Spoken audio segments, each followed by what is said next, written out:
ရှင်လဲကွဲရမှာပဲသေလဲကွဲရမှာပဲจิตအာနန္ဒာ25နှစ်တိုင်တိုင်းတဘဝမှာမခွာမင်းငါကိုပြုစုလှုပ်ကြွေးခဲ့တာလေမင်းအာယုံပြန်ပြုတော့နောက်ဆုံးတော့ဟေးတရားအားထုတ်ပြီးနေဖို့အာနန္ဒာမကြာမီပြီမှလဲမင်းဟာယဟန္တာဖြစ်ပါလိမ့်မယ်တဲ့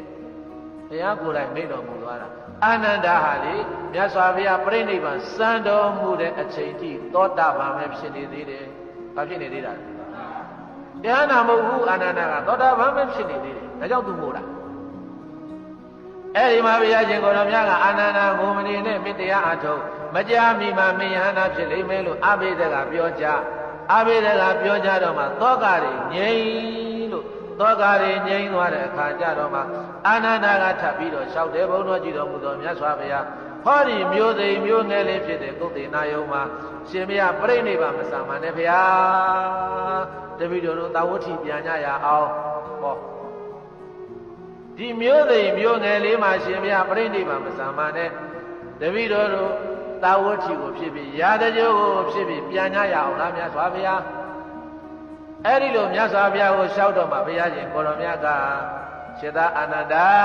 ဒီနေရာဒီသာသာကုသေနာယုံကိုမင်းကမျိုးသိမျိုးငယ်လေးလို့မထင်ခဲ့နဲ့တစ်ချိန်လုံးကဟောဒီကုသေနာယုံဟာမဟာတုထသနမျိုးတော်တဲ့ဗာမျိုးတော်တဲ့မဟာတုထသနမျိုးတော်ကြီးဖြစ်ခဲ့ဘူးတဲ့ဟောဒီမဟာတုထသနမျိုးတော်ကြီးမှာငါကစัจ जा မင်းကြီးဖြစ်ဘူးတဲ့ဘာဖြစ်ဘူးတဲ့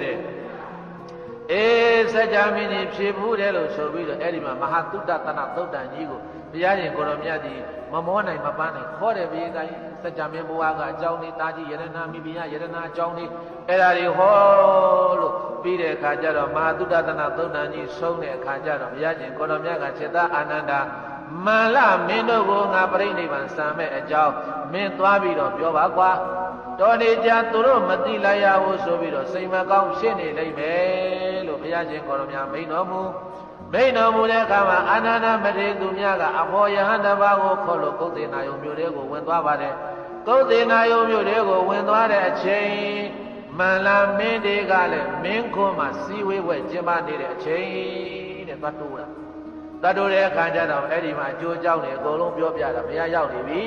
မန္လမင်းတို့ရဲ့အင်းကြီးရကုံမှာပရိနိဗ္ဗာန်စံလိမ့်မယ်အဲ့ဒါဘုရားလာပြောခိုင်းလို့လာပြောတာလို့ဆိုတော့အဲ့ဒီမှာလူကလူဆုံးကိုစီဝေဝဲညီလာခံကျင်းပနေတဲ့အချိန်ဆိုတော့ဘာမှမပြောနဲ့မန္လမင်းတွေကမိဘုရားတွေကရင်ပါစီတီငိုကြွေးပြီးတော့ဟဲ့ဘုရားပရိနိဗ္ဗာန်စံတော့မပူလိုက်ရမဖြစ်ရအောင်သွားကြစို့